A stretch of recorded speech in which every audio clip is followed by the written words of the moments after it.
Hey everyone, how's it going? Hope you're doing well. Today we are going to be talking about M. Night Shyamalan's latest movie called Trap. Now, as always, I'm going to be as non-spoiler as possible up front, give you my overall thoughts, and then I'll get into some spoilers. So if you haven't seen it, you've been forewarned. But if you can't tell from the thumbnail and the title, man, this was a very upsetting movie for me. I really think the advertising in this movie was done very well. Watching the previews and the trailers, it had me hooked. This is something different, right? This is from the perspective of a serial killer who is a dad taking his daughter to her favorite R&B singer's concert, and the serial killer finds out that this is all one big giant elaborate trap to catch this guy. That's a cool concept. That is different, and I was like, wow, like, all right, cool. Let's see what M. Night Shyamalan can do to throw you off, because like I said, he's always known for his twists and turns in his movies, and I've liked some of his movies. Signs and some of the other movies have been really good. There have also been some really bad ones too, but I had hopes for this. And to start with the positives, Josh Hartnett killed it. He did a really good job in this movie.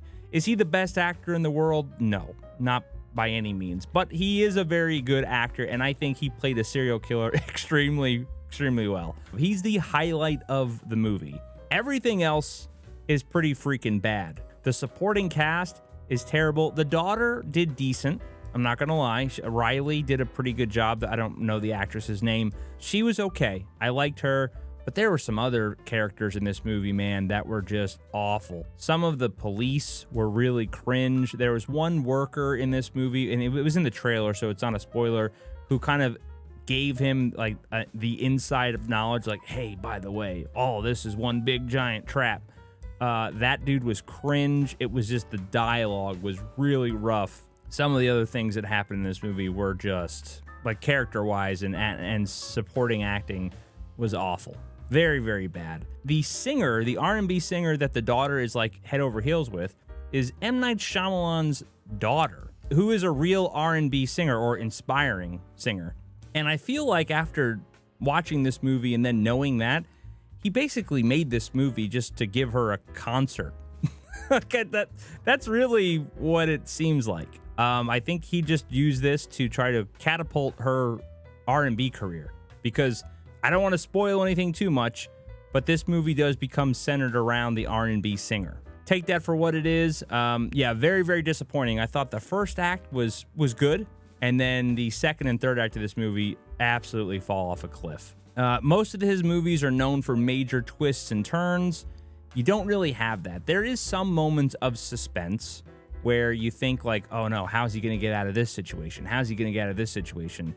And some of those were really good, but then it started getting too coincidental. So like some things were just too unbelievable. I was very, very disappointed. And I think it was because, like I said, I had a lot of hype going into it, just because I really thought the idea of this movie was very intriguing, was very different, seeing it from the serial killer's viewpoint and how he was going to try to evade the police. And yeah, it turned out to be a freaking mess of a movie. So just checking out the audience scores with this movie, they're not that great.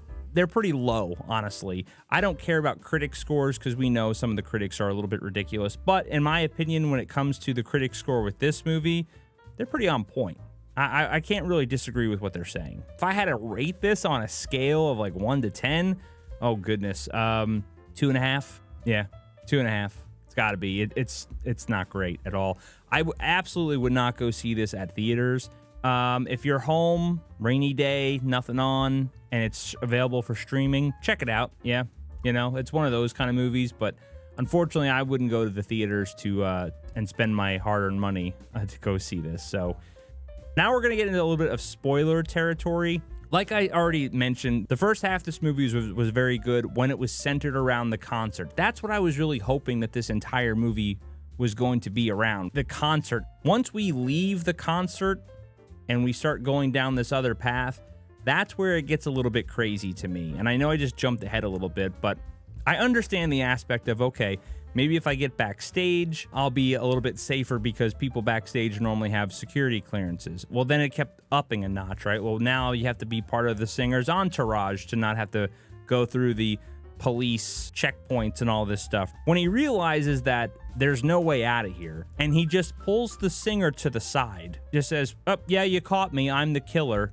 That was so unbelievable. Now, there's a lot of parts of this movie that are completely unbelievable, and like I said, too coincidental, that are just very cringe. But that one, I was just like, what?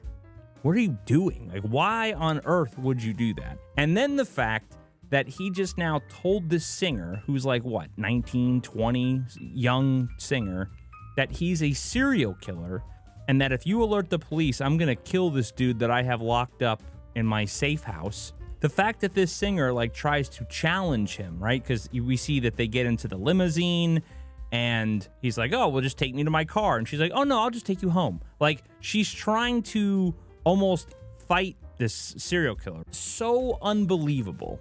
Terrible, terrible writing. I understand there are some movies out there, bad writing. You could overlook it, right, for some other aspects. But it's gotta, everything else has to be really strong to overlook some of the stupidity. And everything else was just too weak.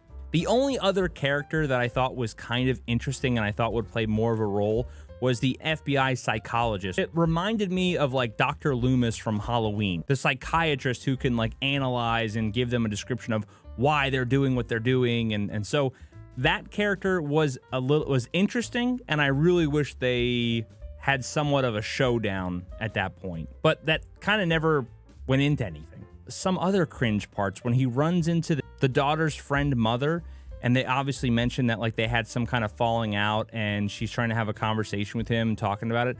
It was so odd. There was really no point in him running into that character because nothing transpired from it. I was thinking because she kept running into him and like delaying him and potentially almost getting him caught in some moments, you'd think he would like end up killing her or something. But nope. It never really transpired in anything. There was really no purpose and there was no payoff. So that happened a couple times. It was just, there was really no payoff for a lot of this stuff. And then how the cops even knew that they were going to be at the concert. Basically, the wife was the one who told on him. She's just been pretending this whole time. And the more now that I'm actually thinking about it and doing this review, it's kind of making me angry. And I feel bad for people who paid money to go see this. Only because, like I said, I really think the premise was a great idea, but it was so poorly executed.